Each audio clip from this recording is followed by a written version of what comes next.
Hey, welcome back to Decide to Succeed. I am your host, Deidra Shanell, and our story share today is with my friend, a beautiful actress, Abigail Kochunas. She went from alcohol and drug abuse to sober into her spiritual awakening, which eventually led to her spiritual work as a Reiki healer, energy alignment leader through her healing art projects and workshops.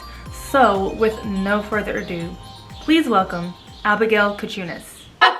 Welcome, as you can see, Abigail Kochunas is here. Welcome, Abigail. Thank you. We know each other from acting community, and I'm excited to talk to you today, sharing her story, how alcohol and drug use came into play from the beginning. Yeah? Sure. So, growing up, I was a very creative child. I wrote, painted, sang, danced, very spiritual also. My parents, I grew up learning about and practicing Buddhism, Christianity, and paganism, or Wicca, which is very much about, it's related to the earth. Witchcraft is really just an earth religion, guys. It's all about loving Mother Nature and honoring the seasons and the cycles of the moon, much like our female cycles. Yes. So that's what that is about. So I grew up very open-minded, and I was quite different than the environment that I grew up in. I grew up in a small town in Ohio, which was two small town girls. And here we are now. So, you know, my friends when I was a kid were like, your family's weird, your dad's weird, you know, this is, and I was like, so I remember sometime around 11 or 12, I thought, okay, well, I'm feeling like I felt that I didn't fit in. I feel like everyone experiences this. Yep. But I had that for those reasons. And I remember making a decision of, well, I cannot fit in and not have any friends, or I can fit in and be someone I'm not and have friends. So that sort of opened the doorway for me to get into drugs and alcohol. I started with the drugs, alcohol. So 11, 12 was your first encounter? Or no, it was like 13, 14. It led. Okay. I started dealing with a lot of like anger issues when I was that age. Why? Do you know why that anger was? I don't. I know I had something to express that I didn't. I had emotions that I didn't know how to express. I had the same thing. Yeah. And I think it's a generational thing. I don't like, now we're in a society of talk about your feelings. There's not as much stigma around mental health. There's not as much stigma around therapy. More people are doing therapy. You're there's not as much stigma around spirituality or astrology for that matter. Any of those other things, people are opening up to a lot of different holistic alternatives, Eastern philosophy. That's becoming a lot more widespread. So that wasn't the case when I grew up. And I don't think that my parents, as educated and loving and supportive as they were, I think they were using the tools that they had. And so, and I also maybe didn't know how to express it. It's a really scary, I completely understand. Scary feeling. Here. I was sad, but I didn't know why. I didn't know what to ask for to exactly. Fix that. So it's you know, it's not so much on my family as it is on me. Yeah. Because I was like, I don't know what this is, and I was kind of embarrassed by it. Right. Because it didn't seem like anyone else had that. Right. Had that issue. So that led to the drugs, and you know. So was it like a friends gathering? You were at a party with friends, and you've tried it for the first time? I think I just had friends that tried it, and I mean, we just like did it at a park one time. Okay. And then it just, you know, they say pot's the gateway drug, and they're not lying. Okay, so 13, 14 is when you first encountered, started using. Yeah, and then, you know, I experimented with other drugs. I got into alcohol. I'm going to ask this question really quickly. Do you remember how you felt when you first tried it? I remember the first time I didn't feel much. Okay. Which they said, which they said was normal. But I mean, later you just felt very relaxed. Your body was very calm, and I don't know. I'm sure what I was smoking then is not what they make today. Okay, it's a totally different time. Right. But very relaxed. Very like giggly and funny, and just you almost have this like heavy buzzy feeling, like a buzzing sensation. You know how like when your feet fall asleep, you get the tingling? It's like that, but in your head. That was helping at the time, like your anger? Yes, I did feel like it helped my anger. I had started to kind of get depressed and have anxiety. What I didn't realize is that all of this was because I was highly sensitive and highly intuitive. But of course not. But I didn't know that. Same here. I mean, I remember I was playing with a Ouija board with my friends, and we were just trying to contact a ghost or something.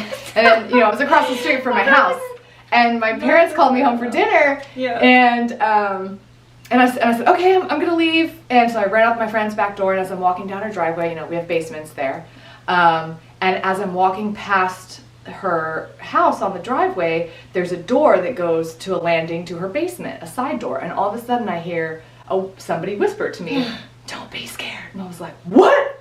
And I just ran across the street to my house, like, oh my God. So I had a lot of experiences, like spiritual experiences as a kid, where I felt things or knew things, but I was like, what is this? I didn't know what it was. And feeling everything, like feeling the pain of an injured bird, or really? Yes, wow. or feeling it emotionally, not physically.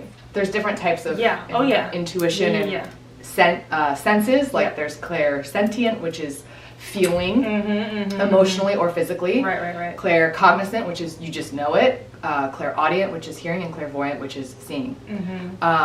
And clairaudient can be you literally hear the noise, or you just hear it in your mind, or seeing is the same. You see it in front of you, or you see it in your mind's eye. But I had a lot of those things going on, and I didn't know who to talk to about it or what it was. So that's what brought the anxiety on. Yeah. Okay. Yeah. So it was a combination of a lot of things. It's just being overstimulated, and I didn't know what to do with it. So using the pot numbs all that out. So you felt, okay, this is good for me. Yes, because all of a sudden I don't feel everything. So it's overwhelming at 11 years old to feel everything. Oh yeah, I'm very emotionally in tune with people, energy in tune. Of course you didn't know that then. You're just like, why am I feeling all these things? I always say I have mood swings, but it's really other people's things I'm feeling. And yes, you're taking on. You're like, what's happening? Yeah. So yeah. So at what point do you think it went from use to abuse? Probably sometime in high school, because I literally wanted some sort of substance to function. I called it a Band-Aid. I wanted a Band-Aid. Got off drugs and alcohol, I guess it'll be maybe 15 years ago. I still drink occasionally a glass of wine. Right. I have control now. Right. And I actually don't like how alcohol makes me feel. I don't either. I love a good glass of wine with some pasta. It's so good, but I can only handle a little bit. I love sweet. And it's only one glass. It's always just one. Yeah. So there's definitely a time and place for that. No, oh my God. I get a big one. 48 ounces. Give me the whole bottle. Give me the bottle. But I just have one bottle.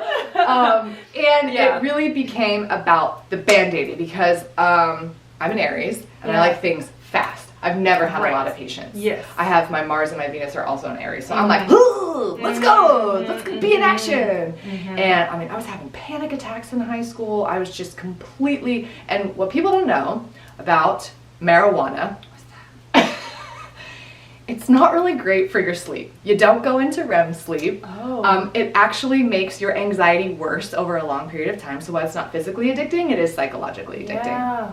So, and ultimately, I try to remove all Band-Aids from my life. That could be online shopping. That could be fucking your neighbor. That could be, sorry. Try that one. Just kidding. Am I supposed to say the F word? You can say what. I'll mark not for children on the YouTube video. That's what we're going to do. Or getting on Tinder and just having sex with a bunch of random people. It's not really good for our spiritual and our mental health. Yeah. Because we're exchanging our energy with all these random people. And not being aware of how to cut those cords. Right. And then you got all kinds of and you're taking all their energy in. And you're giving yours away. Yeah. And not taking I can't believe this conversation. I know. What? How did we get here? I do that. I do it too. Band-Aids. Yeah. The key is Band-Aids, whether it's alcohol, compulsive shopping for you. or, I can even remember a few years ago, I'd all of a sudden be struggling with feeling worthy.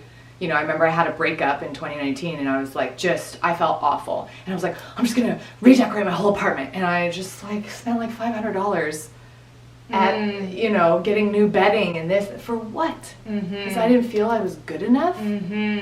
Why didn't I sit with those feelings and try to process that and go, where is this actually coming from, so that I don't feel this again? I feel like a lot of us go through that in different ways. Like maybe it's the shopping, maybe it's this, maybe it's that. But I feel like, of course, while we're here, bringing awareness to that so they can now take control. Okay, something's happened, like you mentioned before. Let me figure out what this is and work through it. Yeah, like, I mean, Tylenol, that's a yeah. Band-Aid. Well, why do you have a headache? We're energy bodies, right? Right. Okay? The energy that makes a tree is the same energy that it makes us. It's all molecules and atoms and protons and neutrons. Okay, it's science.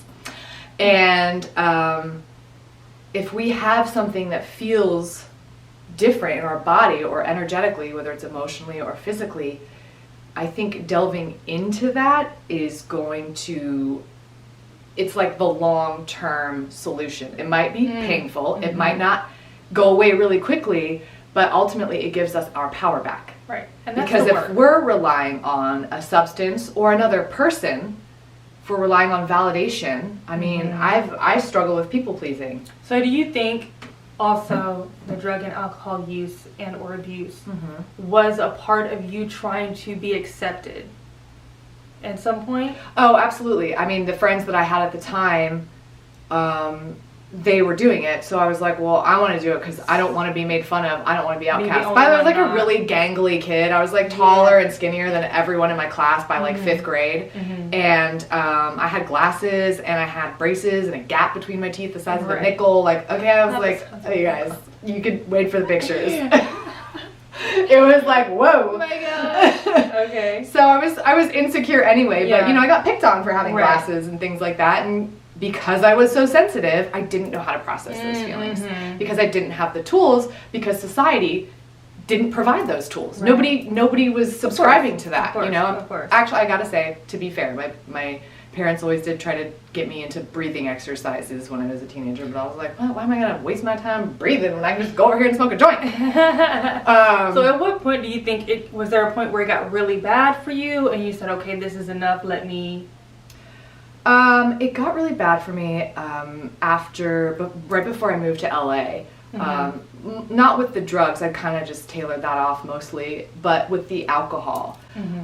I was just drinking to so much excess that I can remember I went to work the next day and I like had the shakes and I was like, I think I'm still drunk. It was like 3 o'clock in the afternoon. And I went to my coworker like, you gotta help me out. Like I had like the sweats and I was like, what am I doing? Like, what am I doing with my life? Yeah. I was like, this is not this. It was inside. I was like, this is not who I am. Right. And I knew that I needed to leave the environment I was in to be able to make the change. So when I came to LA, I just was like, I got to find an environment that's going to support me so that I stuck. Because as soon as I got to LA, I was like terrified. And of course, I started the same patterns. That was that mental turning point where it's like, okay, this is where I need to get sober. I need to change. Because I remember being in LA actually, and it was like the last time that I smoked pot. I was like, I was going down to see some friends from college that were in town. I was going to Newport Beach, and I was like, I think this is gonna be it. You know, I was like, I don't think this is right for me anymore. Yeah. And I remember doing it, and I just was like, I feel like I felt awful. I felt so paranoid. Like my chest was. So, I mean, physically, I just couldn't do it anymore. I was like, oh, I'm good. It's the same way, because I used to smoke cigarettes, the same way I quit smoking. I kept getting lung infections, stopping smoking, and then I'd finish the lung infection and be like, great, I can smoke again. Then I would get sick again. So literally, my body was like, you're done. Oh my god. Bodies don't lie. Yeah. We gotta listen to our bodies. So what was your, like, sober transition like? What was that like for you?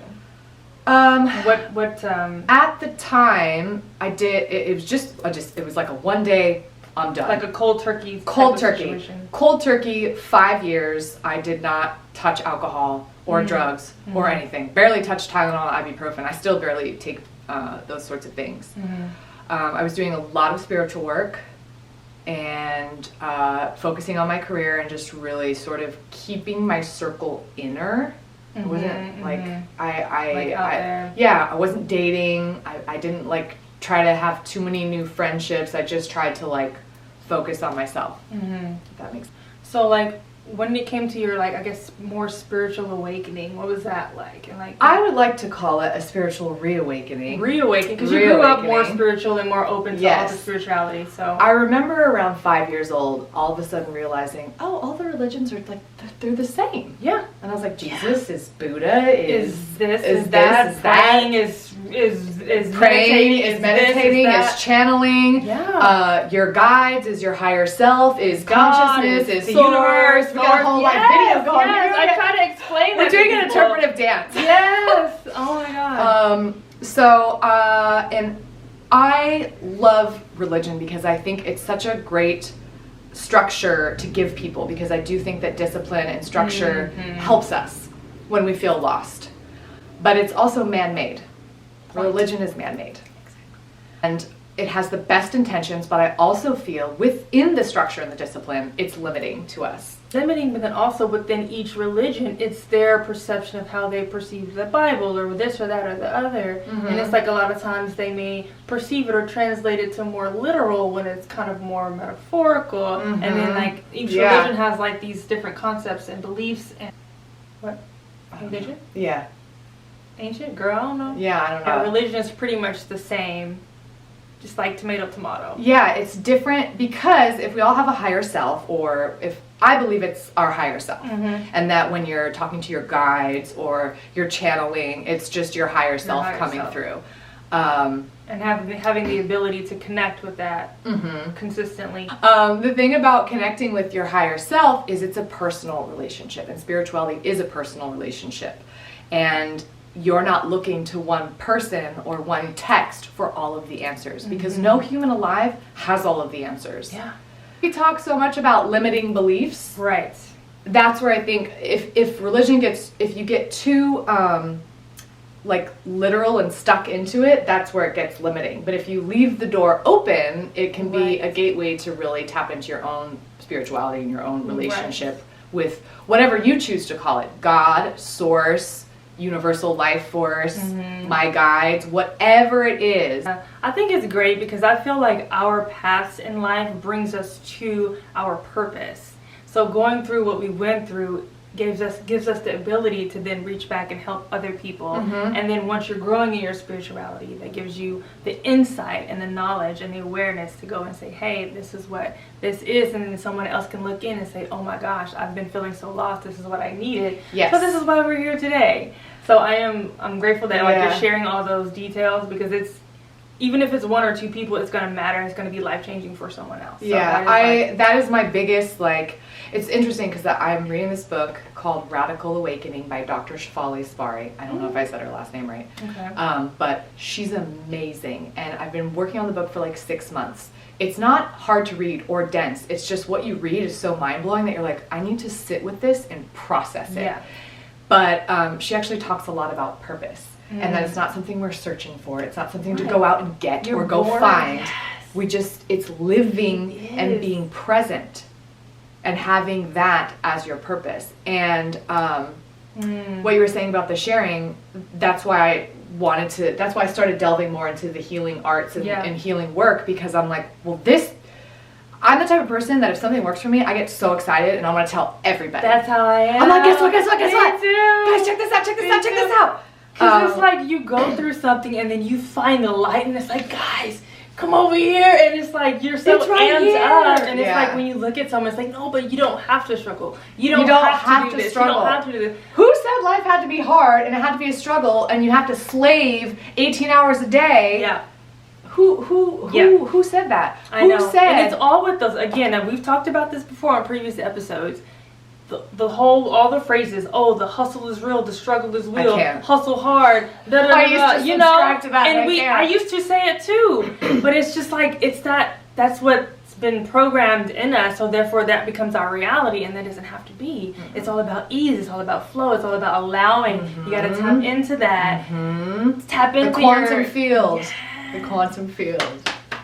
I'm not there every day. Let's just say that. Oh yeah, it's work. Work in progress. It's work. That's what self-development is all about. It's we're constantly evolving. We're constantly changing. You're constantly learning. You're constantly growing. So that is the ultimate goal in life for me, is to evolve. Yeah. Just evolve. Yeah. well, that's that's like my tagline for my website. It's awaken, heal, evolve, uplift. Yes. Because once you evolve, you can then uplift others. I wrote it down when I was making notes and like researching you. I said that. Okay, so I just updated my website. Go back and check it. No. Edit. Okay, so your first one was it, what's the first one? Awaken. So I paired awaken with you. You said that you had that moment where it's like, okay, this is not my life. This is not me anymore. You awaken. I think I've had 2 so far. Great. 2 is better than 1. And then your next one was? Heal. So you healed. That's where I'm at right now. Healing from that.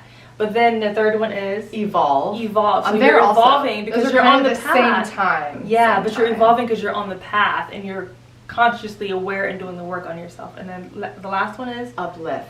So now you're reaching back and you're uplifting others with your work as a Reiki healer, with your, the artwork, the healing arts. Functional crystal healing art. Yeah. Crystal healing energy and color therapy to have an art piece that supports your spiritual growth or your mental health or your just overall well-being. Yeah, I think that's so great. So your journey up until like that point is brought you into more of a spiritual purpose. So tell us more about sacred healing art. Okay, well, I want to spring back to when you were asking about the awakening, and I said, I think I've had 2. Yes. The first one was when I was like, that's it, I'm going to go sober. Like, if I'm really going to go after this acting career, like, I have got to get my shit together. Gotcha. For me personally, people do it a million different ways, so absolutely no judgment.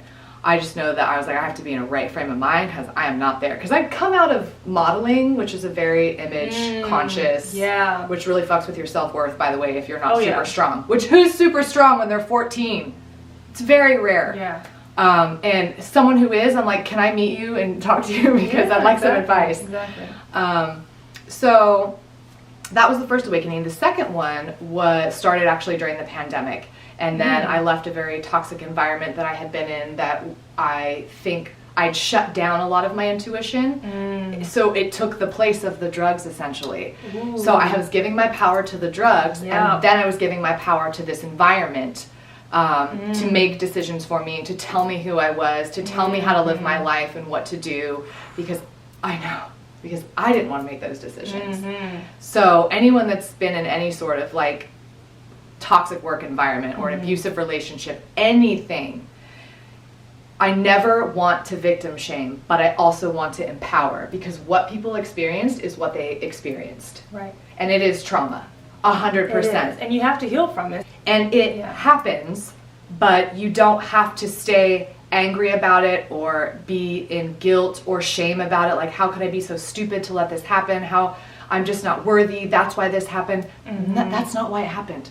It's never why. It's not because of you. I, at any moment, could have woken up and been like, wait a minute, I'm doing something wrong here. So I just want to be very clear, I'm not invalidating anyone's experience with any form of abuse, emotional, physical, sexual, financial, anything. That is a valid and a very real experience that I've also been through. What I do want to say is I've come to a place where I no longer am angry. I'm in a place of forgiveness about it, because I realize that sitting with anger in my body is detrimental to my health. Yeah. I can recall too. It's so crazy, because I can recall when I had my awakening and I was angry with myself because how could you allow this? How could you do this? And it's like, but you did, because you didn't know. And then I had another awakening and said, you can't be angry. Now you just got to do the work and get out of it. Yeah. So having that second one and realizing, like, no, I actually can be who I am. It really, honestly, started to bring me back to myself and the girl that I remembered from 5 years old when I knew all the spiritual things. Because there's knowledge and there's wisdom. Yeah. And we're souls, and we have ancient wisdom. Yeah. I've experienced so many crazy things through the process. I did training in energy medicine, and then I did another program called the Infinity Life, which is all about healing your core wounds through chakra clearing and testing your level of consciousness on the Hawkins consciousness scale. I would love to touch on that, healing your core wounds, because I feel that it takes a lot of courage and bravery, one, to face that. Because it can be scary, it can be, you don't want to be emotional, but I love being emotional. it takes, we're actors, that's why. I'm like, yeah, it's fine, I'll cry on everyone. It does, it takes a lot of courage, a lot of patience with yourself, and a lot of bravery to face those things, because they can be, very scary. Traumatic and very scary. But once you do, it's like, it's like a whole new world. Yeah. So like, tell us a little bit more about, I guess, your perspective on like healing those core wounds. How would one approach that if they hadn't already and they're dealing with a lot of trauma in their lives or addictions? Well, you can do it through energy work, which is how I did it. I think different things work for different people. Yeah. Talk therapy might be a good thing, or incorporating talk therapy with emotional freedom technique, the tapping, where you do the... Ooh, yes. Which I also learned in that program, so you can do when you're experiencing very overwhelming emotions. But there's so many different ways. But I think approaching it with a sense of gentleness with yourself and just knowing that it's not your fault. Right. And that every human alive has a core wound. We all have it. It doesn't make you a terrible person. It doesn't make you bad. It doesn't make you a failure. Yeah. It's just what it is to be human. And we're in a place now with the world and the way people are kind of waking up all over, we're in a place now to really embrace those core wounds, because we have this support system now and this network of all these people that are doing it, which is beautiful. Which is great, yeah. Because I think I was talking to you earlier when I got here about being in harmony with yourself. And when you're in harmony with yourself, you're in harmony with others. You're in harmony with the environment around you. You're not thinking, oh, well, I'm better than a tree and I'm better than the ocean, because those things aren't sentient. They don't feel anything. Well, look where we are at with climate change, folks, because we haven't been respecting the Mother Nature. Yeah. I think also trying to take a step back and get perspective. Right. Sometimes we get so like, ugh, I'm a terrible person. No one will ever love me. I'm stupid. Whatever. And it's just whole big picture. Trying not to get overwhelmed by the things that you can't control and trying to focus on what you can control. Yeah. I think that's a big thing, is the focus. I feel like you said, if you're jealous of someone or these issues are going on over here in the world, it's like, just focus on your purpose, focus on what you can do, focus on your connecting to your inner self, focus on healing, focus on the core wound healing and all of that. Because once you focus and once you're more aligned with your purpose and your energy is clear and you then can be of assistance to the world. So whether if it's just sending some good energy that way, because obviously you can't physically go over to this country and do anything physically that's actually going to make a difference. But what you can do is stay aligned and stay in good energy and help share that good energy with others, so that way collectively as an energy, that is what's really healing. It's the collective energy. It's the collective healing. So that is what can be project collective energy. I feel like it's important to be aware of. Even realize it, but the energy is spreading through. Right. So, and that's, and fear is very contagious, and anger is very contagious, but so is love and enlightenment. In fact, when I usually do a post every Monday on my Instagram for Mental Health Mondays. Yeah.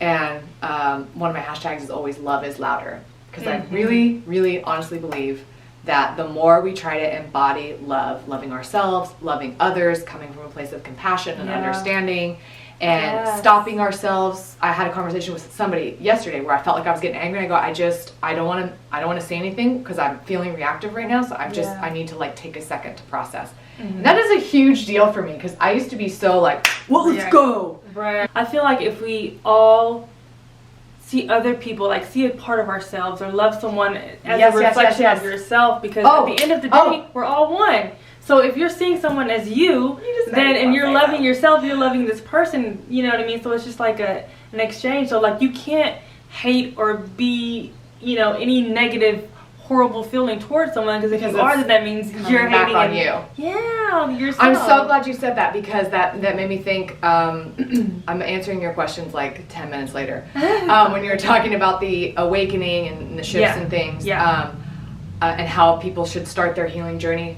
Look at every trigger. Anytime you get angry or upset or sad or reactive in general, look at that trigger as a place to go, oh, that's something I have inside me that's unhealed. And when she says that we're all one, every single person is a mirror of us. And they are just opportunities for us to resolve an issue within ourselves. And we're on the same flow, girl. Yes, and if you guys do follow me on Instagram as well, I feel like it was on a reel that I posted that whenever you are looking at trying to figure out what your limiting beliefs are, I say, okay, make a list of what your dreams and aspirations are. Make a list of what it is that you're desiring your life to be. And then write the reasons why you don't have it. So all those reasons why you don't have it ultimately are your limiting beliefs. I don't have this because this. Actually, that's a limiting belief. I am not able to have this dream because of this. That's actually a limiting belief, because anything is possible. Hard right now. Anything is possible. And I feel like that's how we find out what our limiting beliefs are.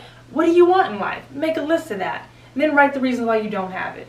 And then ultimately those reasons why you don't have it are your limiting beliefs. And then that's where you can start doing that work to correct that. And then make those reasons why into an I am statement.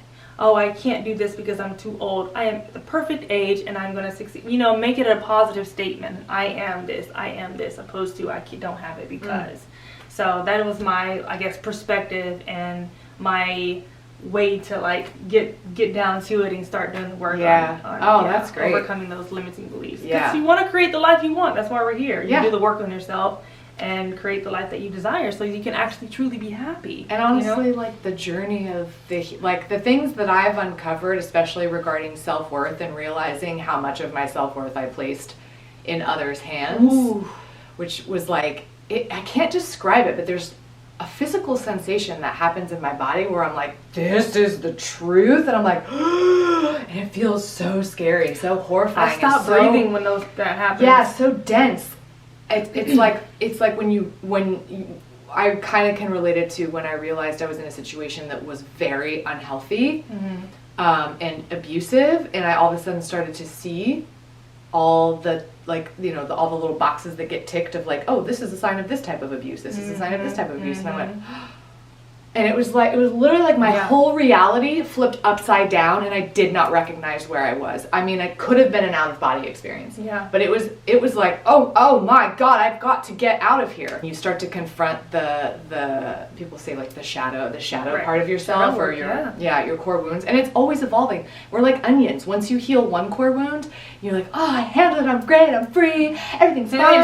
There's another one. That's why them triggers keep coming along. That's why I keep meeting those people, because you haven't healed that wound yet. That is something that I would love to just say. Just spark something. I keep meeting those people. I feel like we meet certain people, or the people that we do meet in our lives or become friends with, or whatever the case may be. I feel like we're in each other's lives to either help each other, teach us something, heal from something of that nature, right? So it's figuring out, okay, this person is my life, why? I just had a couple people come in and leave real quick. I was like, okay, why was this person coming into my life? Let me figure this out. And that's when I bust out the journal and I just start writing and just really breaking it down and figuring it out. But that's the truth. I always say, don't be mad when someone leaves your life experience, because just be grateful that they were there for a purpose and they served their purpose in your life, so now you can continue to grow and evolve. So looking at it at that perspective of being mad or sad about it, because if that's the case, then you're resisting, stuck in that energy. You're staying stuck and you're being resistant to growth, and not allowing yourself. Growth is scary. We don't really like change. We like to be comfortable. And I thought I was somebody that liked change. I mean, I do when I can control it, but the growth thing. But I will say one thing I've noticed that some of my close friends have pointed out to me that I kind of took for granted or never really granted myself, is that I am very committed to my spiritual practice and to getting to the root of any of those issues. I'm always oh man, better get in therapy. Oh, let me sign up and do this program. Oh, let me study this religion. They're always just it's just this a straight path. I do not stop. I do not collect $200. I'm just we're on this path and we're going, and I'm gonna get to the bottom of it, or whatever. Do we ever get to the bottom of it? I don't know. Life is like a mimosa. It's bottomless, right? Yeah. Says the ones who doesn't drink. I know. So sacred healing art started, it came to me in a meditation. I have a collection of crystals. Key every day. I feel off when I don't. It came to me in a meditation because I have this collection of antique crystals that were my grandfather's. Oh, beautiful. That he used to collect stones, tumble them, polish them, make belt buckles, cufflinks, bracelets, jewelry, all kinds of stuff. And I inherited them when I was like 13. He gave them to me to make jewelry with. And then they sat in my parents' basement for like ever. Nice. And during the pandemic, I was like, can you please send me these? So my grandfather passed away, 6-7 years ago now, maybe? Wow. But he was my only grandfather because my dad's dad passed away before I was born. So I was very close to him, and I always felt very spiritually connected to my maternal grandfather and grandmother. And so it came to me in a meditation. I saw this painting, I saw the stones on them, and I was like, I just have to create this. So I just went to this like creative frenzy flurry of creating things. At that time of my awakening, I was also receiving a lot of messages in the form of feathers. I'm very connected to animals and Mother Nature in general. I grew up around a lot of nature. I ran around barefoot. My family on Sundays used to go around and like pick up litter around the neighborhood. So I was always taught to like respect the environment and take care of the environment. That was how I grew up. So, and I just emotionally, animals are sentient beings and I emotionally sense them. So, I created the paintings and I did that, and then it kept evolving as I kept evolving, and I was like, okay, well there's something else here. I created this aura cleansing spray for myself because I'm so sensitive to energies, and my friends were like, oh, you should sell this is great. So now I've been selling the product at markets, but it's also available online, and it's been doing really well. And then I started practicing, trained, obviously, got certified and attuned in Reiki, so I'm now a Reiki practitioner. I did the Infinity Life program with the core wound healing, so I'm a certified trainer there. And I trained in energy medicine. All of those modalities that I learned that helped me with my healing, I was like, I have to share this. So the website evolved into just, instead of just healing art, it was then healing products and healing services. Anything that can help someone, I want to be able to do, and that's much more in alignment for me. It's in alignment with my work as an actor, as an artist, because it feeds a different part of my soul. I will say that painting is very intuitive for me. It's a straight channel. I don't know what's happening. I chant, I sing, I'm moving, I'm just like feeling the brush the way it goes, and then the stones tell me which, if they want to go on the painting or not. I'll sit there sometimes until they're like, yes, this is the right alignment on the painting, and that's when I finish it. So it can take a couple days or a couple weeks. I really wanted it to be a holistic healing platform, and because I'm an artist, I was like, I have to incorporate the art into it. So that's why it's called sacred healing art. I think in our modern society, we've lost touch with our ancient wisdom, and we only trust the knowledge that we've learned in school and in books.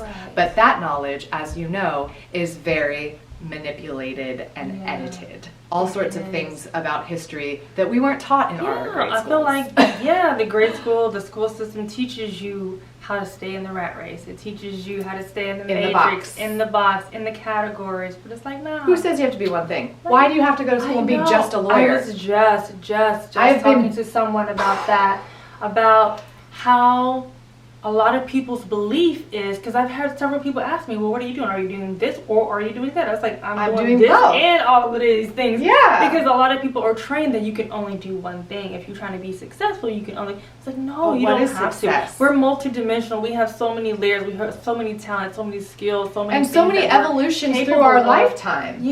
So you may change and grow into something else. And it's like, doesn't mean you can't do this because like you used to do this, but now you can't change it. They don't say that to actor, writer, directors, do they? No. Do they say that to Jennifer Lopez? Right. No, they don't. Are you singing or are you acting? Or are you producing? Or are you doing a skincare? Or are you doing fragrance? Or doesn't exist. It's all of it, guys. Or doesn't exist. It's all of it. It's what I used to choose when I didn't know the answer in school. All of the above. All of the above. Oh, me too. Plus more. I never knew that. I always liked all of the above. I was like, that's fun. I like that. Awesome. So please tell us how we can reach you if we are looking to get into healing services or your aura cleansing spray. How do we reach you? Social media? So, social media, you can find my personal is Abigail on Fire. My services for my products and my services is Sacred Healing _art. Sometimes I double post on both. And then my website is sacredhealingartla.com, and my store is there. And you can also go to my Etsy store. Which is, I'm excited. I don't know, she'll put the link in. I'm excited for my aura cleansing spray because she just gifted me stuff, and I'm so excited to use it because I need to cleanse the aura. It's Reiki infused. It's treated with the 528 hertz love frequency. Don't even get me started about all the healing qualities of sound. Tell us about the aura cleansing really quickly because you were telling me how there's crystals inside. Okay, so the aura cleansing spray is it's a combination of 7 essential oils. They're all organic or all natural. It is rosemary, pine, cedar, lemon, clove, juniper berry, and angelica root. Angelica root is a very sacred essential oil. It is the oil of the archangels, so it provides that protection. The base is just distilled water and witch hazel. And then there's a little bit of sea salt as well, because in a lot of indigenous cultures, they use sea salt to create protection in their homes and cleanse spaces. There are also cleansed and charged crystal chips, clear quartz, amethyst, and obsidian. Obsidian, which I wear a lot of, protects, repels negative energy. Clear quartz amplifies and strengthens the energies of the other crystals. Amethyst is very much your third eye and your crown chakra that's opening up your dreams, your intuition, your psychic abilities. It's also an aura protector and a psychic protector. And it creates peace and tranquility and eases stress and tension. So you have all of those crystals with the oils, and then I treat it with the love frequency and then Reiki infuse it. So it's just like a boom, and you can spray it over your aura. Like after you've been, if you're a highly sensitive person or empathic in any way or any sort of channel, anytime you've been in a crowd or a group, you can just, you can use it in your car, in your office space. I have a lot of women actually who buy it and they're like, I just sit in my office. I'm so excited that you joined us today. I'm so excited. Thank you. I feel like after this camera goes up, we're going to be talking for like another I know. Yeah, I'm really excited for your journey. I'm really excited for what you're giving back. Yes, thank you so much. Reach out to Abigail on Instagram or her website for her products and services. And I don't know what it's doing. Oh, what happened? I moved it. Don't move it. All right, we're rolling, Abigail. I'm gonna use this for bloopers. Okay, how's it? Oh, that's my phone. What We the hell? turned you off. I did. Turned you off, bro. Okay, this is good, right? Yeah. Good. Am I supposed to look at the camera when you're talking about me? You can do whatever you want. Okay.